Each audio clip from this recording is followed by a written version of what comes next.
Vamos a dar la bienvenida a Janet von Woderdorf. Janet es una mujer que es imposible no entrevistarla en estos tiempos por los comentarios, por las columnas, ¿no es cierto?, por las declaraciones que ella ha dicho. Es una mujer fantástica, la conozco más de cerca en el último tiempo y me parece que Entre Piso tiene que conocer más de cerca y además poder plantearse las preguntas que también vamos a hacernos con Janet hoy día. Janet, bienvenida. Muchas gracias por estar aquí con nosotros hoy día, ¿no es cierto?, en un día más tan lluvioso, que esperemos que traiga muy buena suerte, ¿no es cierto? Mucha agua.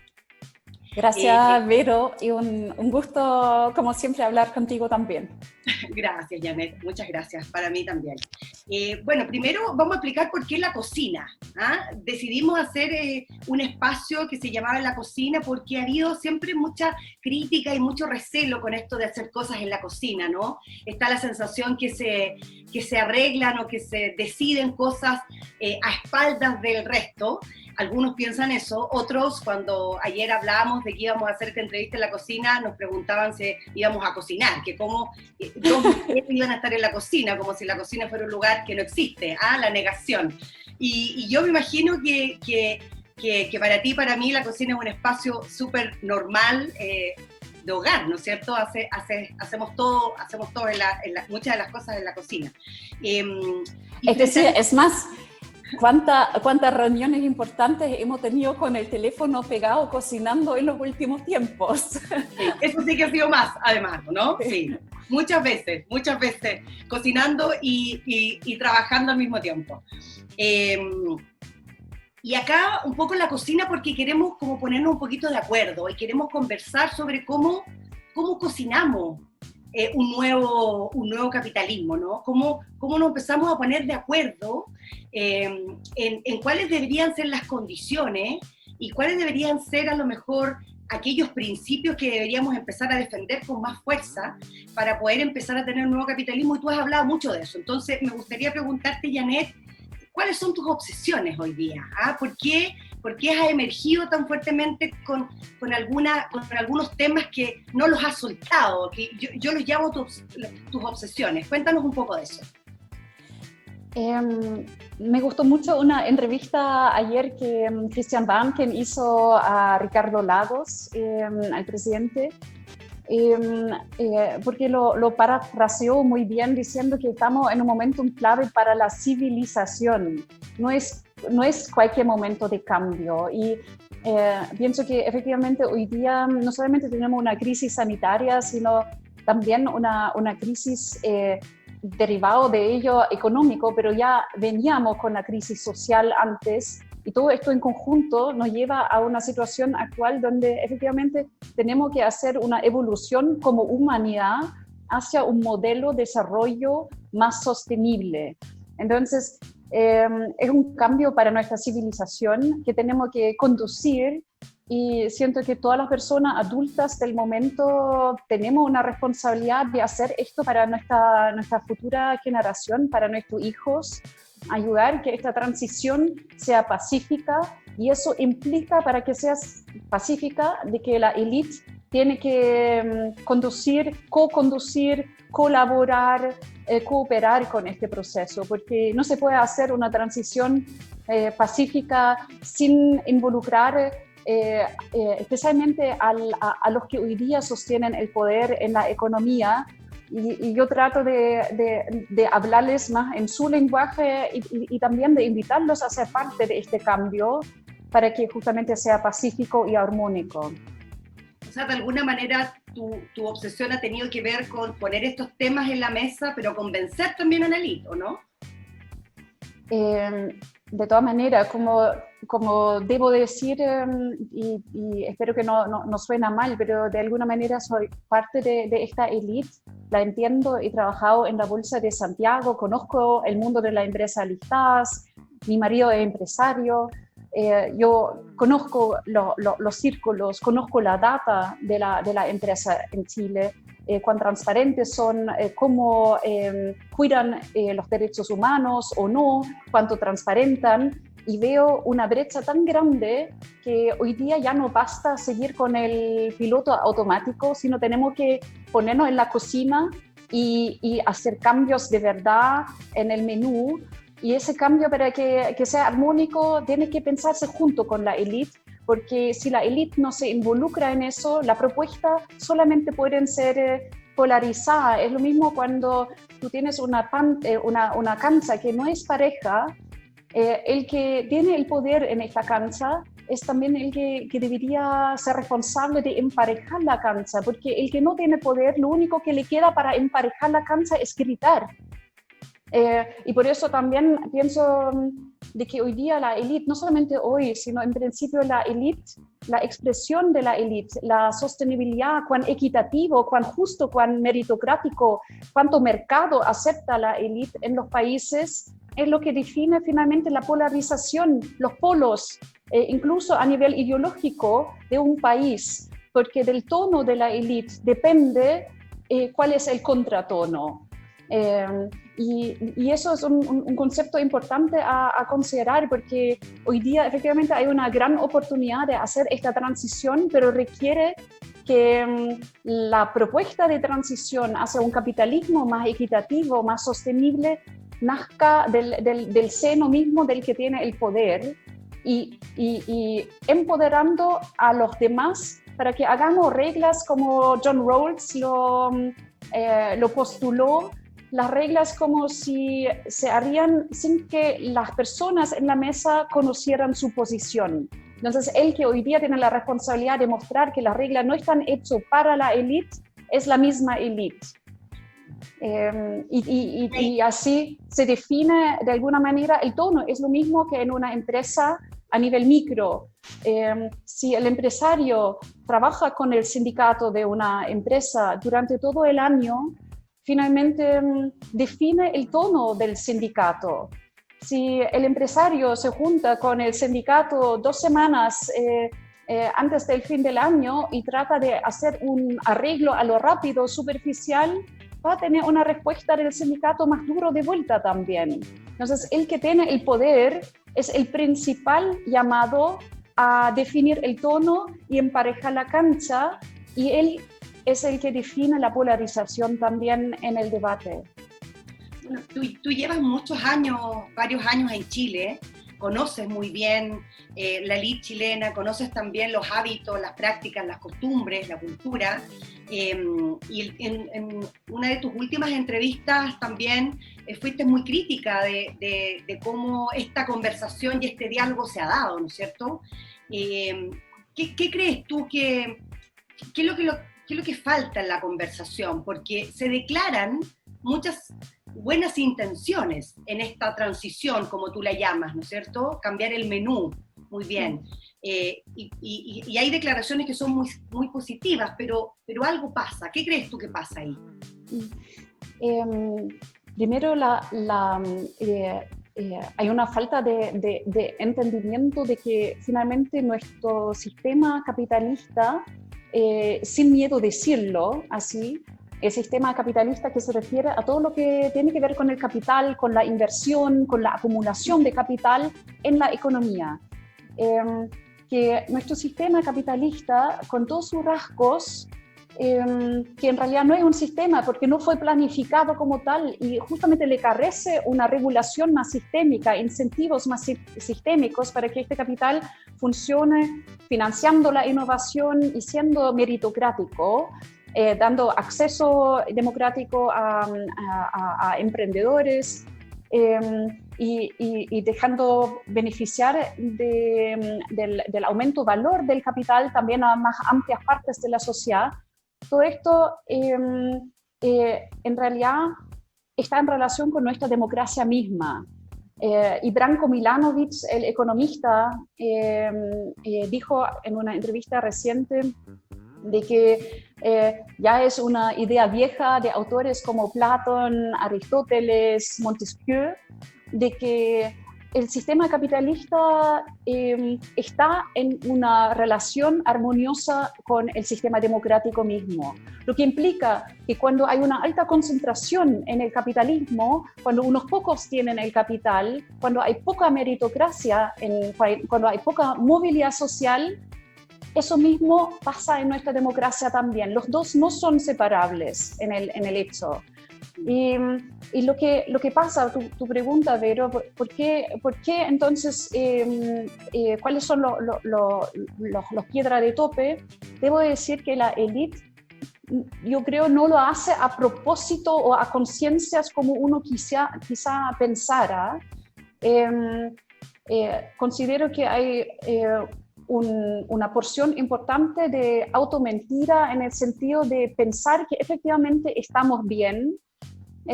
Y eso quiero explicarte con dos ejemplos. Uno, cuando tú miras la generación que ya nació rica, la generación que nació con capital sin haberlo merecido trabajado, de alguna manera los herederos, en este sentido, a menos que evolucionen con mucha humildad, tienden a considerar que se merecen la posición que tienen, porque si no, ¿cómo justifican que tienen lo que tienen?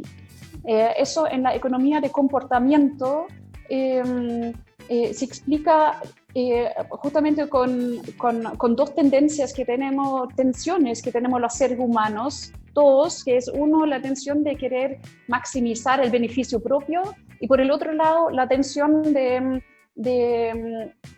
verse a sí mismo bien. Cada uno quiere verse a sí mismo bien, pero a la vez tomar lo máximo. Entonces yo veo que en el caso de herederos fácilmente pasa que se autojustifican que se merecen. Ahí salen dichos que hemos escuchado de líderes gremiales últimamente que dicen: el capital no es nada más que la suma del trabajo. Esto está equivocado técnicamente, pero es una autojustificación como diciendo: yo me lo merezco porque como casi me lo trabajé solo, porque si no, ¿cómo justificas tu propia posición en la sociedad? Por el otro lado, los empresarios con su group thinking, con su directorios de poca diversidad, efectivamente piensan que están haciendo un trabajo en un sistema meritocrático y no quieren darse cuenta de que efectivamente falta movilidad social. Y por eso, volviendo a Rawls, me parece, para hablar ahora en el lenguaje de los empresarios, si efectivamente los empresarios piensan que el sistema es meritocrático, dado que ellos son los poderosos en la mesa, en esta mesa donde se hacen las reglas de Rawls, son ellos también que tienen que transparentar cuán meritocráticos somos, cuánta movilidad social tenemos, y que el sistema no es neofeudal, sino que permite que haya oportunidades para todos. Porque si el poderoso no logra mostrarlo, finalmente se niega a justificar su propia posición en el sistema. Entonces, mi propuesta es, dado que además no podemos hacer esta transición hacia un modelo económico sostenible de un día para el otro, pero para tener confianza en el proceso, tenemos que tener mediciones, tenemos que saber cuán meritocrático, cuánta movilidad social, cuánta desigualdad queremos tener en futuro en Chile, cómo lo vamos a medir, cuánta movilidad social está en un rubro económico versus otro rubro económico en todas las ramas industriales, y dónde nos vemos en 10 años. Y la industria, las empresas tienen el deber de construir este dataset y mostrar que efectivamente ellos no son dinásticos, sino son un cómplice de la movilidad social y también de la sostenibilidad y del cambio, de la lucha contra el cambio climático. Entonces, si entramos en este debate de que el poderoso en la mesa muestra con data que en realidad se lo merece, me parece fantástico, pero tiene que mostrarlo y para eso Chile necesita datos. No tenemos datos de desigualdad, pero tenemos la data de la casa en 2017 y necesitamos en realidad medir anualmente la movilidad social para ver si efectivamente vamos avanzando o no y cuán meritocrático es el mercado. En un mercado chico como el chileno, además sabemos que hay muchos oligopolios. Algunos pueden ser mejor regulados y tienen que ser repensados incluso, pero otros son imposibles de evitar. Y ahí también, de nuevo, el que ya tiene el poder en la mesa debería mostrar que los precios son justos, que entonces armemos un observatorio económico que compara los precios de estos productos con precios en el mercado internacional. Es decir, hoy día se espera de las empresas que son parte del cambio y ahí también necesitamos que los gremios empresariales como conjuntos, como expresión colectiva, colaboran con eso y arman métricas o proponen al país métricas para la economía en general, para el capitalismo en general, para ir observando cuán justo es este modelo. Ahora, en lo que tú planteas, ya has identificado varias de tus obsesiones, ¿no es cierto? Sí. Porque también hablaste de la disponibilidad de datos, ¿no es cierto? La data que vemos, nos hemos enfrentado en este último tiempo a una demanda muy fuerte, sobre todo en esta crisis sanitaria, donde lo que queremos saber más, y nos ha costado mucho saber más. Respecto a lo que tú mencionabas sobre el capitalismo, que haces llevas desde este análisis macro a ejemplos muy concretos, micro, sobre lo que pasa. Tú hiciste una entrevista hace poco en el Mercurio donde hablabas en extenso sobre cómo transitar de un nuevo feudalismo a un capitalismo, no sé si renovado, pero un nuevo capitalismo. Y mencionas elementos como movilidad social, como transparencia, pero también identificas un elemento que depende menos tal vez de la sociedad, y eso te quiero preguntar, que es como la ética finalmente de la élite, y la ética de la sociedad también, ¿no? Porque uno puede regular, pero también depende mucho de la voluntad. ¿Tú crees que después del estallido social de octubre y en esta crisis hemos podido transitar a una mejor condición para establecer nuevas reglas del juego en la economía? ¿Cómo ves tú eso? Yo pienso que las personas se mueven según incentivos y aunque me encantaría que se mueven por ética intrínsecamente, pienso que eso también demostró la economía de comportamiento, de que las personas, muy pocas personas se mueven meramente por ética. En el sentido positivo, muy pocas personas siempre son malos y la amplia mayoría de las personas se mueven según incentivos. Y ahí hay un tema hoy día porque los incentivos no están bien puestos para que haya un comportamiento ético, por ejemplo, en la élite, en las empresas. Y por eso encuentro tan importante repensar también no solamente el rol de la empresa, sino también los gremios. Por ejemplo, la SOFOFA tiene, entiendo, más de 4.000 empresas asociadas y tiene aproximadamente un tercio del PIB en su mano.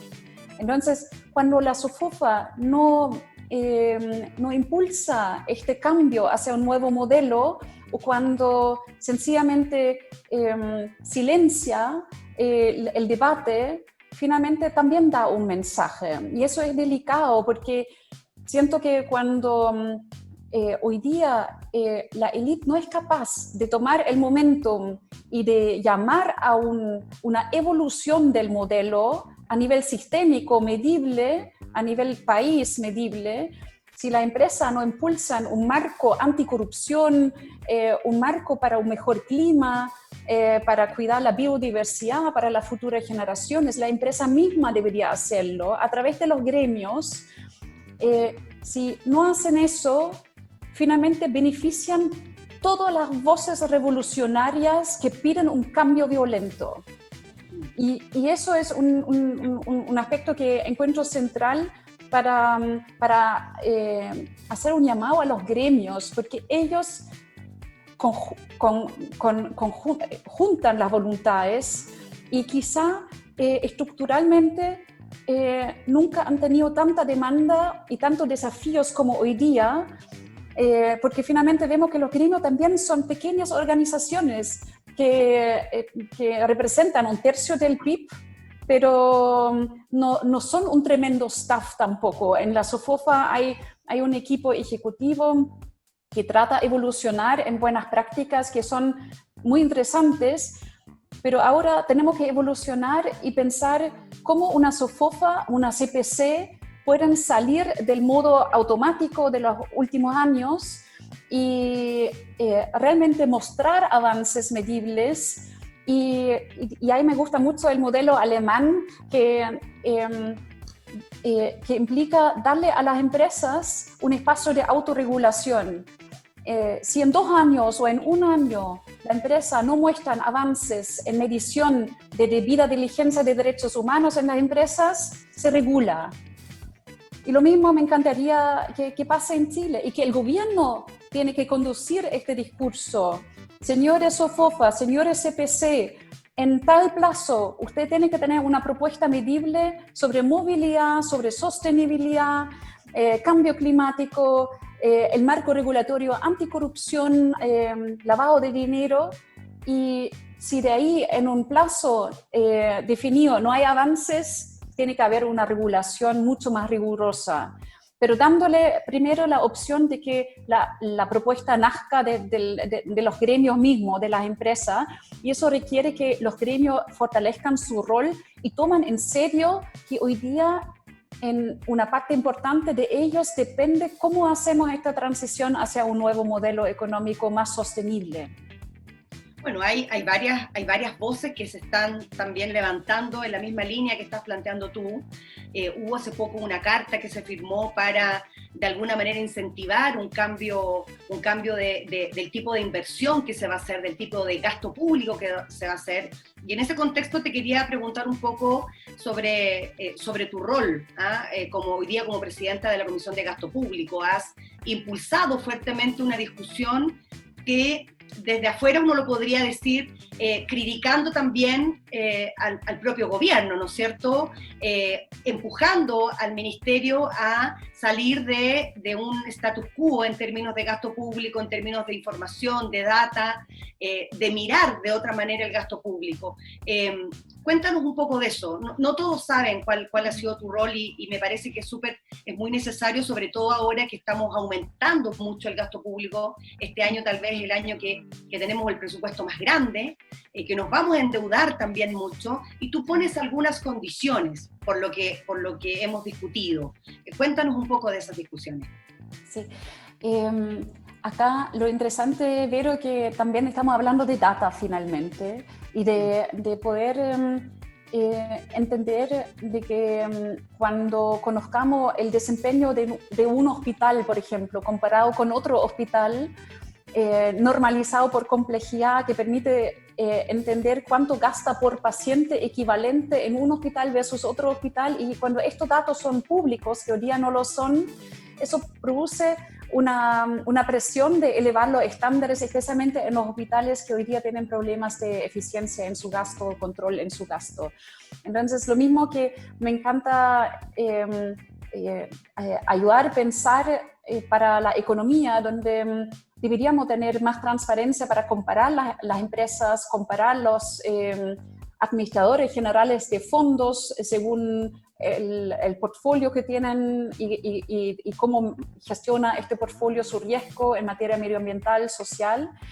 Lo mismo vale para el gasto público, donde hoy día vemos de que tenemos un gasto que no tiene claros sus objetivos y que permite pocos benchmarks para comparar un hospital con el otro. Es decir, tenemos muchos datos, pero los datos hoy día no permiten hacer el control y monitoreo desde la ciudadanía contribuyente que quisiéramos que se hiciera.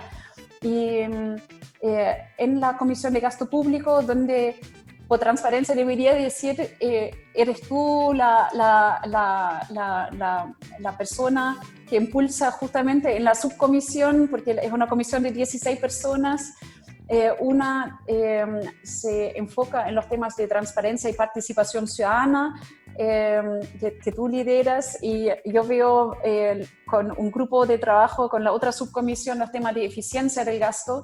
Es una comisión que desde enero está trabajando, asesorando al Ministerio de Hacienda en estos temas para transparentar el gasto, para que sepamos priorizar estos datos que permiten detectar ineficiencias y que permiten hacer un avance como país hacia dónde queremos ir con el gasto, qué queremos financiar con el gasto, qué sociedad queremos tener con el gasto.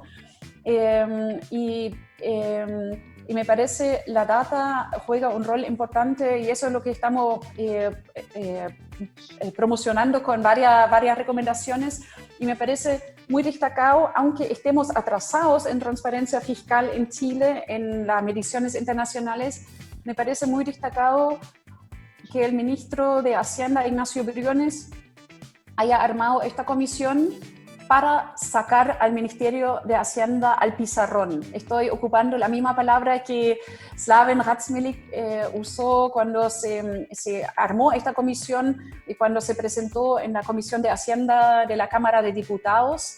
Y me parece una lógica muy democrática de crear contrapesos al poder de uno mismo. Y eso fue el gesto del ministro de Hacienda, que me parece sumamente relevante. Y nuestro rol, por ende, en la comisión no solamente es hacer recomendaciones, sino también mostrar dónde estamos mal en transparencia fiscal y hacer seguimiento, y así crear siempre un poco de contrapresión positiva para que efectivamente haya avances, porque hoy día vemos que la ley de presupuesto no tiene claros sus objetivos, no tenemos métricas para saber qué queremos en realidad con el gasto y cómo lo midamos. Son áreas importantes que tenemos que mejorar, y esperamos en la comisión hacer no solamente recomendaciones teóricas, sino ayudar a que se implementen parte de las sugerencias que estamos realizando. Ahora, llama la atención que la discusión sobre gasto público en general, transversalmente, hay poca disposición a revisar el gasto público. Hay una demanda muy fuerte por aumentar el gasto, ¿no es cierto?, los números en términos de presupuesto, pero hemos visto, ¿no es cierto?, una tendencia a limitar esa revisión. Pareciera que nos gusta gastar más, aunque no gastemos bien. ¿Qué impresión tienes tú de eso?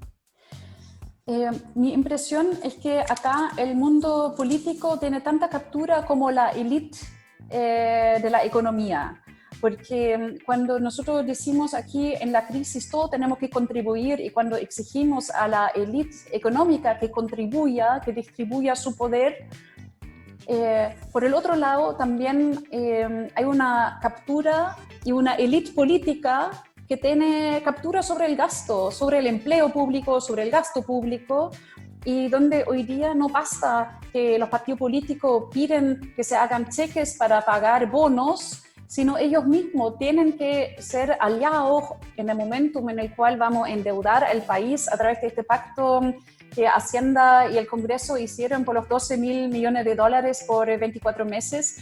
Vamos a terminar en 5 años con una deuda bruta sobre el PIB por sobre el 50%.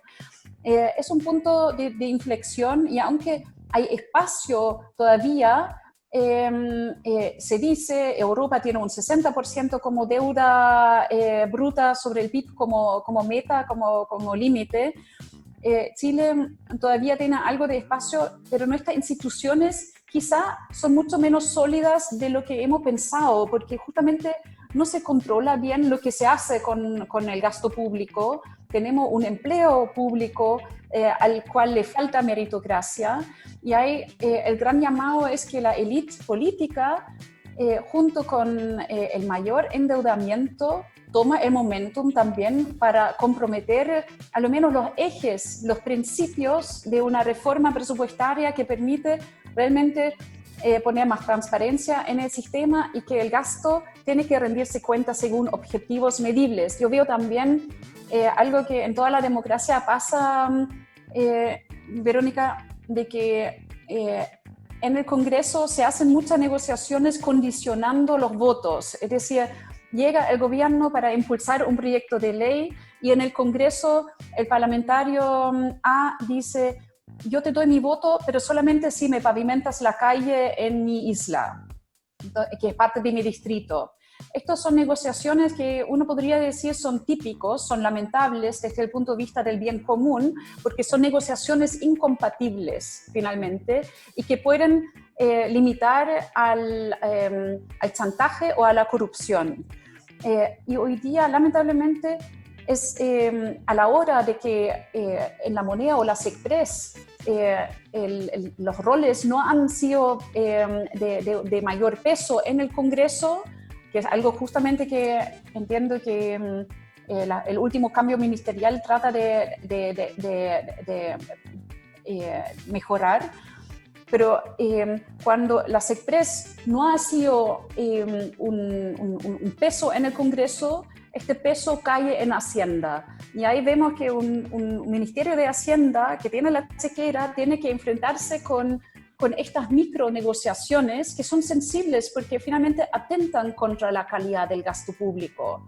Y ahí me pregunto, si esto es normal en una democracia, no me parece bien como ciudadano verlo, de sentido común, y me pregunto cómo podríamos regularlo mejor, porque en realidad para entender estas micronegociaciones que no corresponden deberíamos tener datos sobre el gasto distrital también, cómo se reparten los programas gubernamentales a nivel distrital para ver si de repente un senador hizo más chantaje, más negociación y le llegó más, y no porque necesitaba más o porque el programa es más eficiente en su región, sino porque hizo una negociación más dura contra el gobierno. Entonces necesitamos más transparencia, pero también quizá algo de regulación de esta actividad distrital, porque me pregunto, algo mucho más estructural ya, que está en relación con el gasto, ¿debería el parlamentario estar encargado de pavimentar calles? ¿O cuando va a su distrito, su rol no debería ser más bien someter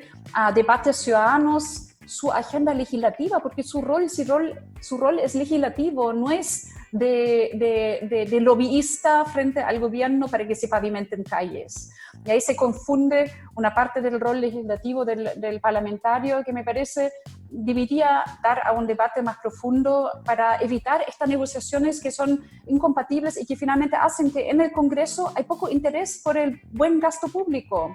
Miremos la Oficina de Asesoría Presupuestaria, que ahora es bicameral, por un proyecto, por una iniciativa que impulsó en su momento Carlos Montes, cuando firmó un acuerdo para crear esta oficina de análisis presupuestaria que a Chile le faltaba de forma bicameral. Lo tenemos, pero de muy poca capacidad, necesita fortalecerse institucionalmente para ser un contrapeso a la DIPRES. Y no solamente le falta que Hacienda le pase más fondos para armar esta institucionalidad, sino en realidad el Congreso nunca se ha preocupado realmente por la calidad del gasto público, porque le conviene en la opacidad hacer estas negociaciones que permiten finalmente canalizar recursos hacia un alcalde específico, hacia su distrito, hacia operadores políticos y no hacia donde la ciudadanía necesita realmente el mejor gasto pensando en el bien común. Entonces, pienso que deberíamos pensar en cómo avanzar en transparencia y también conversar esto más cerca con los parlamentarios para ver cómo regular mejor, para también ahí dar mejores incentivos a los parlamentarios y no quedarnos con este conflicto que existe en la negociación actual entre Hacienda o gobierno y los parlamentarios. Bueno, tú has también instalado muy fuertemente esta discusión, ¿no es cierto? El senador Montes, que lo nombraste, ha sido también partícipe y ha tenido un rol activo en cómo fortalecer el Parlamento, pero también uno tiende a pensar de que la captura se normaliza, como tú bien lo dices, porque también los parlamentarios, y a los parlamentarios tú le puedes sumar todos los que son de elección popular, se deben a sus electores, ¿no es cierto? Y los electores tal vez en una falta de información exigen de sus parlamentarios tal vez algunos roles que no deberían cumplir. Entonces, también, que lo hemos conversado, esa competencia que tiene el concejal, el alcalde,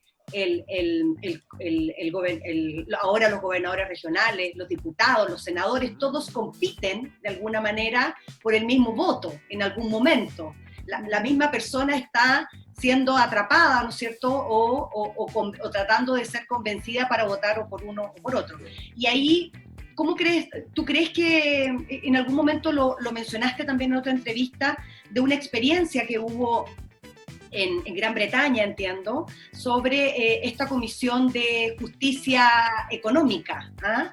donde por lo que tú contabas, lo que se pretende es efectivamente poner una discusión sobre las distribuciones y los incentivos económicos para diferentes ámbitos, entre ellos el político, que es tan importante, como tú también lo mencionabas, el equilibrio entre la economía y la política debería ser un equilibrio muy sólido para que todo funcionara como un sistema. Cuéntanos un poco de esa comisión, que yo te he escuchado varias veces hablar sobre eso.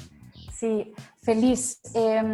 Esta comisión de justicia económica como tal fue armado en 2016 en UK, en Inglaterra, y eso sí, tenía un foco más en la economía y no en la justicia económica relacionada con el sistema político también.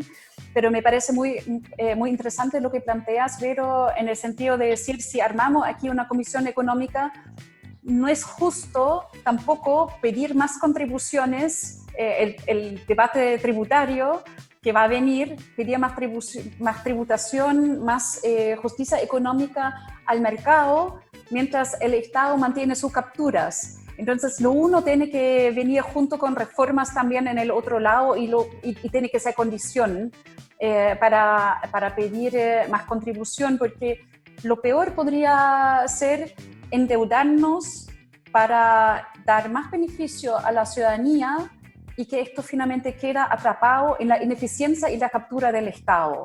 Entonces sería un fracaso democrático. En UK, esta Comisión de Justicia Económica fue impulsada por un think tank, no fue impulsado por el gobierno o un gremio empresarial, pero yo creo que hoy día, por el momentum, podría perfectamente ser así en Chile a través de los gremios junto con el gobierno. Perdón, pero cuando tú hablas de comisión, en la práctica hablas de poner en la mesa, sentar en la mesa a diversos actores a finalmente negociar, ponerse de acuerdo. ¿Ah? Exactamente, eso es, Vero, y quiero nombrar como ejemplo lo que propuso Bernardo Larraín en un encuentro de la UAI, donde justamente se debatió sobre la nueva agenda, los nuevos acuerdos, la nueva economía, y donde Bernardo, como líder de la SOFOFA, recuerdo, la SOFOFA tiene casi un tercio del PIB hoy día como representado, propuso armar una matriz de forma medible y él propuso incorporar los pendientes a nivel político en las reformas más importantes en el ámbito público, pongámoslo en esta matriz. Igual las reformas para las empresas, para la economía, para la sociedad civil, y prioricemos, no pongamos un mapa de 1 kilómetro cuadrado, aunque sabemos que los desafíos quizás podrían llenar todo eso, pero pongamos lo más relevante para la reforma del Estado, del Congreso, del gasto público, del empleo público, pongamos lo más importante para que la empresa sea actor de justicia y no solamente produzca una desigualdad que después hay que remediar, que no es justo. Entonces hagamos una matriz grande para entrar en un debate estructural. Y me parece que es el momento para pedir que se haga eso en un plazo acotado. Y en UK lo que me gustó mucho de esta comisión fue el hecho de que fue compuesto por diversos actores, sociedad civil también, gente local de territorios, expertos en ciudades, y también tuvieron al Global Managing Director de McKinsey de este momento. Es decir, no solamente fue un debate nacional, sino trataron de tener una mirada más allá de las peleas chicas nacionales, justamente para apuntar más a largo plazo. Y crearon un documento que se hizo caso, uno, de un diagnóstico en común y dos, de propuestas estructurales sobre qué hacer para que la economía sea un aliado del bienestar de la sociedad y se percibe como tal, pero de forma medible. Y ahí nacieron propuestas, por ejemplo, no solamente en tributación ex post, sino también esta idea de crear un fondo ciudadano, capitalizar un fondo que vaya dando beneficios y dividendos a la ciudadanía, que es algo que el World Economic Forum ahora también está debatiendo, a propósito está justo preparando su próximo summit, Verónica, para enero del próximo año, y este summit va a llamarse el Gran Reseteo, The Great Reset. Entonces la invitación del momento es hacer eso y necesitamos la élite económica y política en la mesa para hacerlo, porque si no va a haber tensión social porque la sociedad pide este cambio. Ahora, en esa discusión que tú planteas, que es súper interesante armar o ser capaces de conformar una comisión, un espacio como eso, primero, claro, hay un tema de las confianzas, ¿no es cierto?, que hay que reinstalar en una sociedad donde las confianzas están tan lastimadas y donde la sociedad y la ciudadanía se tiene poca confianza a sí mismo, pero tiene menos confianza con el sistema político y con los empresarios. Cuando uno ve la discusión, ve que el sistema político, tengo la impresión, ha tenido más capacidad de diagnosticarse y autocriticarse, y vemos todas las comisiones que se han hecho en ese sentido, pero vemos que el sector empresarial le exige más al Estado, muchas veces, de lo que se exige a sí mismo. Entonces, ahí hay un desafío que obviamente no tenemos la respuesta, ¿no? Pero hay un desafío muy importante sobre lo que tú mismo planteabas anteriormente. Mucha conciencia, mucha voluntad, pero también mucha regulación para que esto ocurra. Sí, para mí la esperanza es darle a la autorregulación un espacio acotado de tiempo, y si en un plazo acotado no hay mejoras medibles, ya saber ex ante que va a haber una regulación. Y por la confianza que mencionas, pienso que ningún ciudadano hoy día va a tener confianza en nada de lo que se dice, a menos que se promete de que haya avances medibles.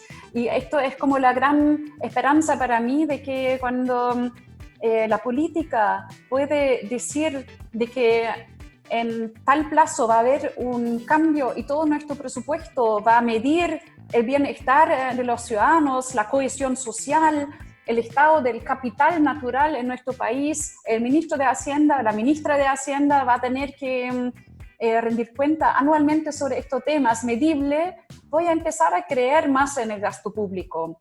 Y cuando los empresarios pueden quizá impulsar a nivel nacional que la data de todas las empresas acerca de cómo gestionan su riesgo en derechos humanos, en medio ambiente, frente al cambio climático, su gobierno corporativo, estos datos llegan centralizados a una plataforma con una taxonomía común, con un lenguaje común, para que tú no solamente tengas el reporting de empresa A y B y tienes que ir a una página web tras la otra, haciendo un estudio para entender qué dice cada empresa. No, cuando tengamos esta data centralizada en una plataforma que permite hacer comparaciones y benchmark, ahí entramos en un debate distinto, porque podríamos ver cuál empresa invierte en innovación, cuál empresas son más rentistas y no innovadores, cuál rubros son más rentistas y no innovadores, cuáles rubros tienen movilidad social, cuáles no, y eso crea los incentivos adecuados finalmente.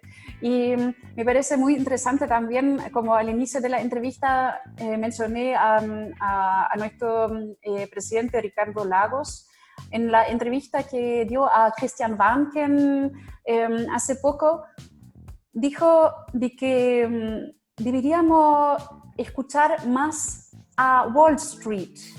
Yo conozco la data de la empresa listada en Chile y yo sé que hay una brecha importante para avanzar en sostenibilidad, pero me parece muy interesante esta invitación, escuchemos a Wall Street. Si tú miras los reportajes, las columnas del Wall Street Journal, por ejemplo, sobre Chile, después del 18O, vas a darte cuenta de que dicen que en Chile ha habido un movimiento anticapitalista preocupante, pero también una élite que no defiende y sigue no defendiendo el mercado y la movilidad social. Entonces, ambos no están bien. Y hoy día, lo que dice el Wall Street Journal y lo que dice la FAZ alemana, lo que dice el Economist, lo que dice The New York Times, Financial Times y un largo etcétera, dicen que la alternativa al capitalismo es el capitalismo sostenible más equitativo. Es un capitalismo que se hace responsable de sus externalidades. No es otro modelo. Este debate sobre el modelo planificado versus este movimiento anticapitalista me parece tan mal como el capitalismo que no se hace responsable de sus externalidades. Entonces, cuando el presidente Lagos dice escuchemos Wall Street, dice escuchemos que incluso Wall Street habla de que tenemos que hacer una evolución del modelo económico. Esto está en el sentido mismo del mercado y de un capitalismo que respeta el mercado finalmente y que respeta a la sociedad.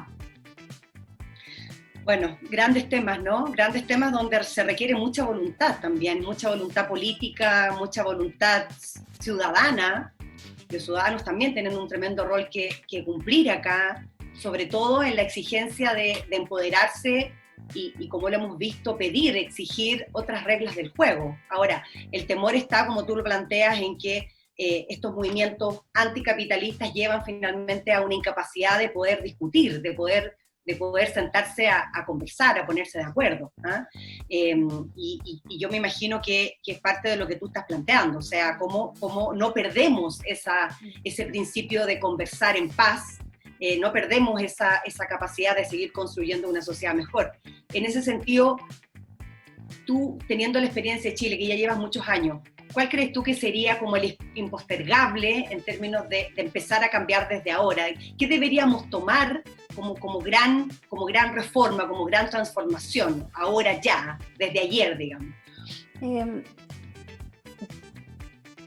No es cualquier grupo que tiene que impulsar la reforma, sino es la élite la que tiene que cambiar el discurso. Es la élite que tiene que buscar soluciones que hacen que el otro no tiene por qué gritar contra el capitalismo. Es la élite actual el que tiene el poder en la mesa, que tiene que impulsar los cambios y que condiciona el espectro de polarización. Eso se define de la élite y no al revés. Entonces, teniendo esto más claro, pienso que son los gremios empresariales que tienen que impulsar este cambio, porque uno no puede negociar con empresa por empresa. Y el cambio, si es pacífico, tiene que hacerse junto con los gremios. Y para mí el impostergable en eso es tener datos medibles y después hay una serie de reformas que uno puede impulsar, pero lo principal para la confianza que tú mencionaste es mostrar que efectivamente vamos a medir esto y vamos a ver la evolución y vamos a ver si vamos mejorando o si de nuevo fue algo gatopardiano, algo que parece ser una reforma para que todo se mantenga tal cual.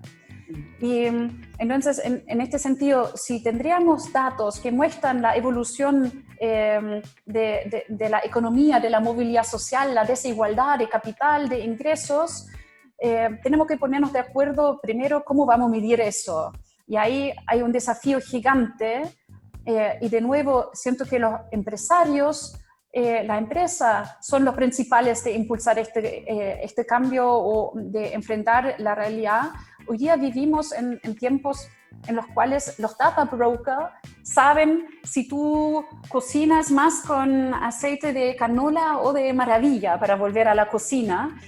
pero saben, si tomas Coca-Cola, si tomas Pepsi, como dijo el experto en desigualdad José Gabriel Palma recién, las empresas saben por nuestros datos personales mucho sobre cada perfil. Hay data brokers que tienen hasta 20.000 data points de una persona y todo esto se transa, se vende, pero nosotros no sabemos datos básicos de repartición de riqueza y movilidad social, que finalmente son, como Adam Smith ya mencionó en su escrito de Wealth of Nations, son aspectos centrales para el funcionamiento y la legitimidad del mercado. Entonces permitimos que el mercado tenga tantos datos y nosotros no sabemos ni siquiera los datos básicos que explican si el mercado está bien o mal.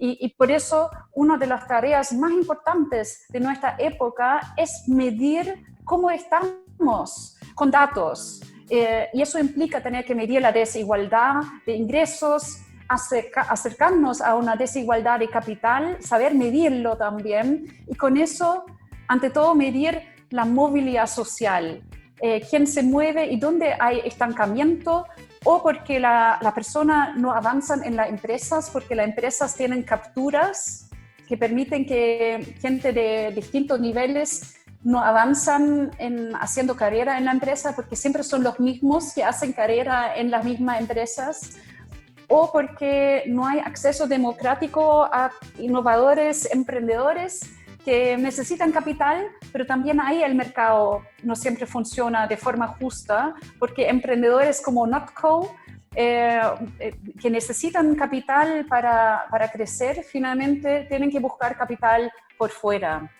Y no lo encuentran en Chile porque el que da capital son unos pocos y que toman sus decisiones de inversión también con ciertos sesgos, como muestran estudios también en Estados Unidos. Entonces, tenemos que mostrar la movilidad que permite, ojalá que haya más emprendedores que reciben capital y que haya más personas que puedan avanzar en empresas, aunque no fueran al club de golf y aunque no tienen un cierto apellido y aunque pertenecen a una minoría en nuestra sociedad. Y eso hay que mostrarlo. Y el principal responsable de mostrar que el mercado funciona es el que hoy día tiene el poder en el mercado, tan sencillo como eso. Y eso sería como mi sueño que pudiera hacerse, implementarse como uno de los primeros compromisos si se arma una comisión de justicia económica, un avance basado en data, entendiendo que vamos a demorar hasta que la empresa sea sostenible, hasta que nuestro modelo económico sea un modelo sostenible, más equitativo, meritocrático, pero cuando tengamos data vamos a tener la paciencia de aguantar la transición, siempre cuando vemos todos los años pequeños avances en la data, en movilidad social. Y eso es la invitación a los gremios que construyamos, ojalá, este dataset y con eso poniendo los incentivos correctos como deberían ser.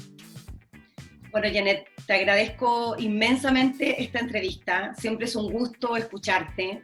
Tienes muchas ideas, pero fundamentalmente tienes una energía envidiable para poder avanzar en estas cosas, así que te voy a invitar para que más adelante podamos hacer otra entrevista, pero en la otra entrevista nos cuentes un poco más cómo te imaginas esta comisión, ¿ah? Cómo te imaginas quiénes deberían estar presentes. Yo creo que estos sueños se hacen realidad cuando efectivamente uno se lo instala en sus agendas, ¿no? Y yo creo que ese es el valor de aquellos que tienen no solamente el tiempo, sino que la convicción.